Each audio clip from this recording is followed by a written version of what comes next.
আসসালামু আলাইকুম, welcome to learning IT HD. আর সাথে আছি আমি মাসুদ মিলন। বর্তমানে এআইয়ের যুগে টাইপিং অনেকটাই সহজ হয়ে গেছে। আপনি জাস্ট একটি ডকুমেন্টসের স্ক্যান কপি অথবা একটি ছবি তুলে দেবেন চ্যাটজিপিটিকে। চ্যাটজিপিটি আপনাকে হুবহু ওই ডকুমেন্টসের একটি টাইপিং কপি আপনাকে করে দিবে। আপনি জাস্ট ওটাকে কপি করে মাইক্রোসফট ওয়ার্ডে নিয়ে আপনার ইচ্ছামতো আপনি ফরম্যাটিং সাজিয়ে প্রিন্ট আউট করতে পারবেন। চলুন তাহলে এই বিষয়টি স্টেপ বাই স্টেপ আমরা কম্পিউটার স্ক্রিন থেকে দেখে নিই। তো এটি করার জন্য যে কোনো একটি ওয়েব ব্রাউজার চালু করতে হবে। আমি আমার কম্পিউটার থেকে গুগল ক্রোম ওয়েব ব্রাউজারটি চালু করলাম। তো এখানে আপনাকে লিখতে হবে চ্যাটজিপিটি। আমি এখান থেকে চ্যাটজিপিটিতে চলে যাচ্ছি। তো চ্যাটজিপিটিতে আসার পর এই যে প্লাস আইকন, এই প্লাস আইকনে একটি ক্লিক করতে হবে।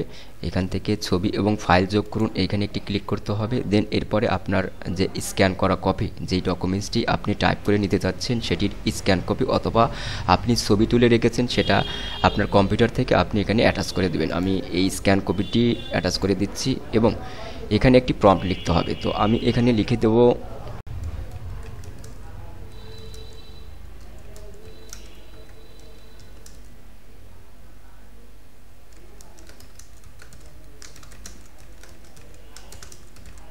তো আমি এখানে লিখলাম এই ডকুমেন্টসের সকল লেখা লিখে দাও।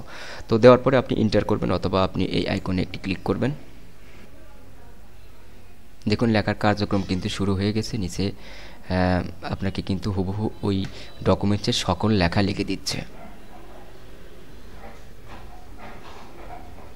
এভাবে আপনি যত বড় ফাইলই হোক আপনি কিন্তু এখান থেকে লিখে নিতে পারবেন।